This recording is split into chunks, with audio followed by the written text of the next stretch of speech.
So 2 years ago, I put a little bit of sourdough starter in this jar, and then I kept it in the fridge. I thought, I want to see if I can bring this sourdough starter back to life after a whole year. Well, a year went by, and I forgot about the starter. Now it's been 2 years that I haven't fed this starter, and in today's video, I'm going to show you my process of trying to bring a 2-year-old sourdough starter back to life. Is it dead?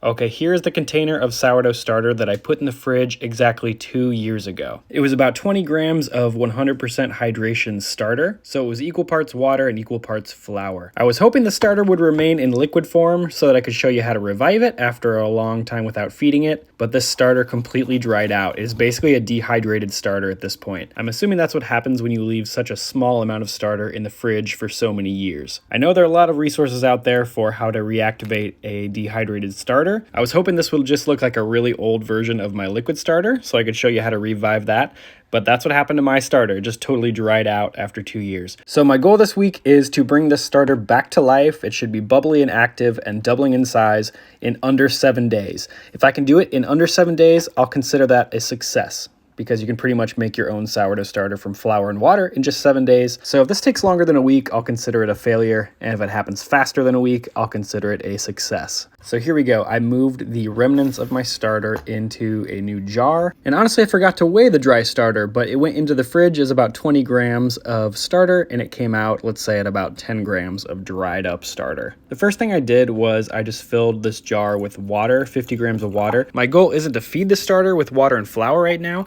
I'm just going to mix it with water and let it sit out and rehydrate for a couple of hours before I add the flour. Once I weighed in the 50 grams of water, I just gave it a stir with the back end of a spoon just to incorporate all of the water and starter together. After that, I covered up the jar with a very loose fitting lid. This lid actually didn't go to the jar, but that's okay because I don't need this to be airtight anyway. Then I just let that sit on the counter and rehydrate until the evening when it looked like this. The water kind of separated from the dry starter on the bottom, but that's okay. Everything seemed to be pretty well hydrated at that point. Then I grabbed my flour. This is the flour that I typically use when I'm creating a starter from scratch. It's a whole grain dark rye flour. It always gives me really good results. If you're doing this at home yourself, you can use any kind of whole grain flour and it should work fine. Since I added 50 grams of water to the jar earlier, I'm going to add 50 grams of rye flour to the jar now. So this will remain a 100% hydration starter with equal parts water and flour. Once I had my flour in the jar, I took it off the scale and I just started stirring everything together.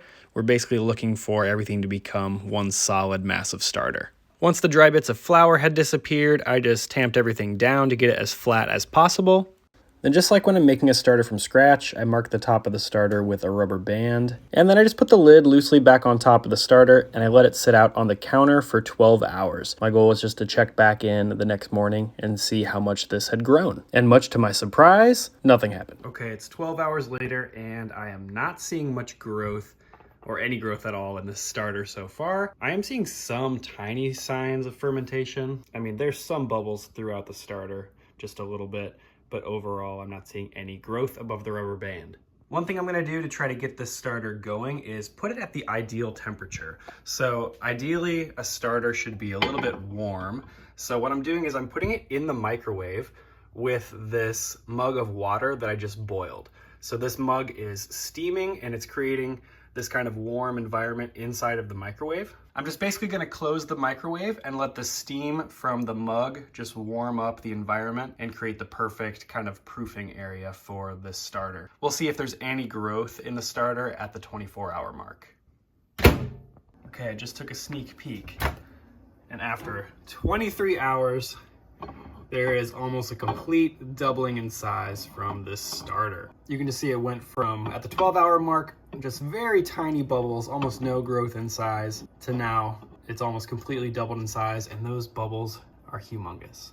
I'm still gonna feed this one more time to get it nice and strong before tomorrow, before I bake bread with it, but I'm pretty sure I could use 100 grams of this starter, put it in my recipe, and bake with this right now. I think it's probably got enough power to leaven a loaf of bread. But I will feed it one more time with white flour and prepare to make bread with it tomorrow. All right, back at the counter, and I'm gonna give the starter one last feeding so that it's bubbly and super active and ready to use in my bread recipe tomorrow. Just going to discard half of this starter. I'm not going to throw it away. I'm actually going to use this to make a rye sourdough pancake that I'm weirdly excited about. Now, I normally like to keep my starter maintained using white flour, the same flour that I bake with, just white bread flour. So that's what I'm going to feed it right now. There are about 50 grams or so of starter in the jar. I'm adding to that 50 grams of water and just stirring it around a little bit with my spoon. And then I'm adding 50 grams of regular white bread flour.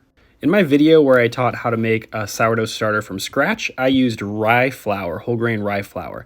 And a lot of people ask how to convert a rye sourdough starter into a white sourdough starter. And this is all you have to do. You just have to feed it white flour. Once you've got an established starter going, you can feed it whatever kind of flour you want to, and you can change it to that type of starter. You can feed it all whole wheat flour, white flour, spelt flour.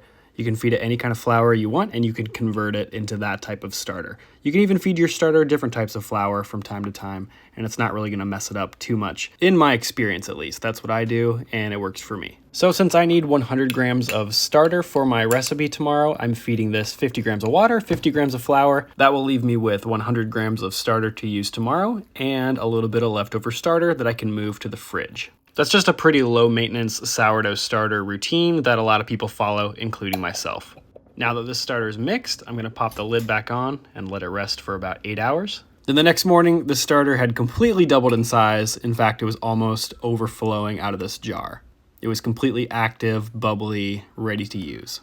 So depending on how you look at it, it only took between 23 and 32 hours for this old, dried up, 2-year-old starter to become perfectly bubbly and active again. In fact, at the 32-hour mark, I made this amazing loaf of sourdough bread with the starter, and I think it looks just as good as any loaf of sourdough bread there is. So if you want to learn how to make an awesome sourdough starter from scratch, watch this old video right here. And if you want to learn how to make this sourdough bread, watch the video right below. I'll see you in the next video. In the meantime, I'm gonna put this in the fridge and maybe we'll see it in 2 years. Couldn't forget the crumb shot.